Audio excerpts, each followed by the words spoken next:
Hey guys, how's it going? It's Marauder here. I've seen some people recently asking about unit mechanics in AOC, specifically like how they move and when they reorganize themselves. So, as a custom scenario player, I kind of have a good insight on this since I'm usually only controlling military units and not distracted by an economy. So, I have a pretty good idea of how they actually interact with each other. I'm going to show you the most basic um, movement thing, which is when the units actually start lining up. I want to say vertically instead of horizontally. So right now they're lined up in two rows of five, which is very standard for 10 units to be. I've set up these farms. Each farm is one tile. A tile is the standard, generally the standard measurement in AOC.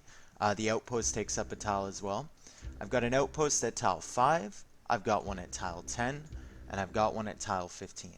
So I'll show you when these units start forming into a line rather than, well, a vertical line rather than a horizontal line. So it usually happens, well, it always happens after tile 10, and it's the last unit in this group. As soon as they get 10 tiles within that, it reforms into that horizontal line. So if I were to click outside of this clever little cage that I've set up, all these units would be running in that line, two rows of five, or two columns rather, I should start saying. And if I were to click within 10 rows of where their starting position is, they form into two rows as well. So it's a pretty easy thing to remember. 10 tiles away, roughly the distance between the edge of this ice and this outpost right here. And remember, it's the last unit in the group. As soon as they reach that 10 tile marker, they reform into these two rows right here. Also for the, I'm going to switch these guys on stand ground so they don't attack any of these little buildings that I've set up from Constable Richemont.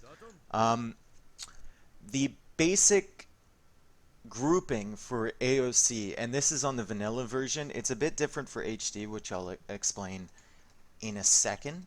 The maximum amount of units you can have in one row is 10. The maximum amount that will form one complete row as a single group is 5. So as soon as I add another unit to this, or 6, sorry. God, I'm an idiot. As soon as I add another unit to this, it's going to go into 7, and it's going to reorganize. If I add another unit, it'll do 2 rows of 4. If I add another one, it'll do 1 row of 5 and 1 row of 4. It keeps going on like that until you get to, I think it's 8 is the maximum amount that you can have in 2 rows. So we have 7 right there. This will be 7 and 7, and I believe this will be 8 and 7. So that's just a very standard thing to keep in mind when you're controlling your units. As soon as you get above 8, I think it reorganizes, yeah, it reorganizes into 3 rows, and the maximum you can have across for 3 rows, I believe, is 9. There's an easy way to test this. If we have 40 units here, take away 10, that's 30. Yeah, so 9 is the maximum amount that you can have. 21 units in 3 rows of 9. As soon as you add more than that, it adds the 4th row here. So this works on all unit types. I even have some rams up here to show you. So it works on siege. The only thing it doesn't work on is villagers, because villagers, as everyone knows, are fucking retarded. And they don't seem to follow any pathing rules. But you can see I had 8 rams there. They were in two lines. And as soon as I took away 2 of them, they shifted into a row of 6. Is this important for RM? It does have some applications. For custom scenario maps, it has a world of applications, because a lot of them you have to end up blocking opponents from getting in your base. And if you know that 6 is the maximum row number, then you're going to grab 6. you're not going to grab 7 if you want to block a wide space. If you grab 7, it'll go into a row of 4 and a row of 3. So the next thing I wanted to show you is stacking. So stacking is a fairly common practice in higher level custom scenario gameplay. I don't see it that often in RM. Actually, I rarely see it at all. It does have some applications though. Let's pretend that Constable Richemont has walled off his base and you have all these Tarkans. And you really want to get into his base. Let's pretend for a second that this palisade wall is actually a fortified wall. Stacking is kind of abusing the running patterns of these groups. So I want this whole group to kind of fold in on this gate. And there's an easy way to do this once you get used to it. You can kind of task the units so that they stack up against this gate. Now I've stacked against the corner piece. Interesting thing about gates, gates have 3 target areas. They have the middle, they have both the sides. So little offshoot, if you ever have a petard going to hit a gate, never hit the sides because it won't do damage, because that's kind of classified as a separate building from the actual gate itself. It's complicated, but they have 3 target areas. So if you stack like this, you're going to want to target this little piece. And I have all those units attacking that one little piece of gate right there. So I've got, what is it, 4, 5, 6, 7, 8, 9, 10, 11, 12, 13, 14, 15, 16. I think 16 units attacking this gate. If I were to just click this normally, I would get 4 units attacking that section of the gate. Now for the main gate, I gotta be careful I don't destroy this.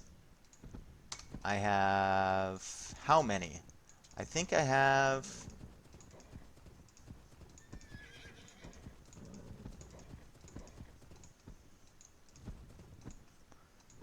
yeah, so with retarded unit pathing, like they're blocking each other, I have, what, 5, 6 units attacking that gate? And if I were to stack it,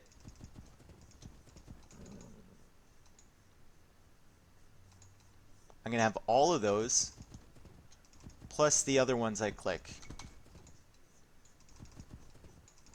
So I'm going to have a huge number attacking that gate, almost double the amount.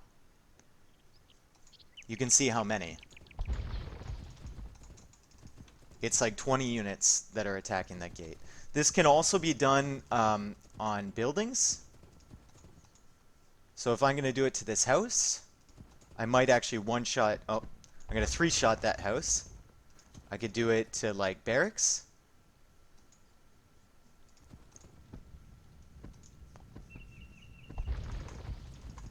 And this works for every single type of melee unit. If you're going to be doing this, you probably want to switch these to stand ground.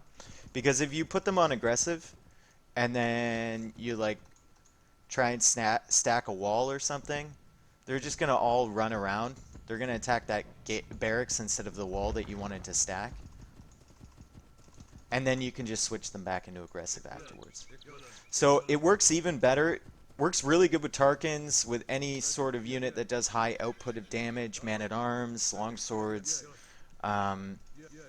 knights, anything like that. You can also do it way better with smaller units that have a smaller hitbox. So like elephants, not the greatest unit at stacking, but stuff like Woad Raiders, fucking fantastic at stacking. Normally, if I were to attack this wall, I'm going to get 4 units attacking that one wall. If I were to quickly stack it instead, sometimes it bugs out like that. That's the one disadvantage of stacking. I'm going to get a ridiculous amount attacking that wall. Just a ridiculous amount. Let's see. I had 4 with the standard click. How many do I have here? 1, 2, 3, 4 already. Doubled it. That's 8. That's 12. And that's 16 units attacking one wall. What's this at? 1288? What's it at now? Look at that. is at 118 damage per hit without upgrading anything on my Elite Woad Raiders. So very nice. You can also do it, let's say you're playing Regicide, you have all these units, you have some range units nearby and you want to kill this castle really, really quickly without all this retarded unit pathing. You can stack quite nicely on the corners, assuming that I can actually do it. I'm actually better at this in-game when everything's going on because I'm so used to doing that. But you can stack all these units really quickly on the corner, get really high damage output while your other ones are running around trying to attack the other sides. It's a really quirky mechanic, and there's some more advanced stuff that you can get into once you're actually pretty practiced at the art of stacking. But this is just the very, very basic stuff. You can hold shift and then move your units. It doesn't really work if there's an opening.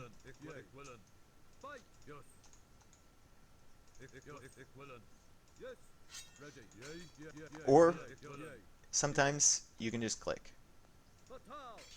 You just have to make sure that you're heading into the building from the side at like an angle, if that makes sense. I can't go like this. I'm not going to stack very well if I just head towards it. I have to be coming in from the side at a diagonal angle to get that nice, nice stack. So the last thing I'm going to show you is how to prevent your units from forming up like this in 4 rows of 10. There is a very easy way. Let's say if you want to get through a very thin portion of the wall, all you have to do, patrol. If you patrol, they will always stay like this. If you have these on stand ground, they won't attack enemy units that may be in the way. Let's say you have a mission that you have to go do. You're patrolling, they always stay like this. If you click, 4 rows of 10 again. So the last thing with stacking is odd angles. So fairly easy to stack on this gate because you can see the front and you won't end up clicking this by mistake. Like if I were to go like that, it doesn't work because I end up clicking the barracks. But fortunately for us, there is a way around it. You shift click and you can't attack when you shift click, which is fortunate. And then you go to another location nearby, maybe hit the stop button, and you can end up stacking units like that. It's a bit more difficult than these easy angles where you can click in front of the buildings, like this angle or this angle, but it still can be done. Alright, so that's my basic overview for unit pathing and stacking as well. If you have any questions, just put it in the comments and I'll try and answer it. I'm sure there's some CBA pro that's gonna watch this video and go, "Oh my god, he sucks," but whatever, dude. Go play some more CBA and have fun with that. Alright guys, thanks for watching. See you later.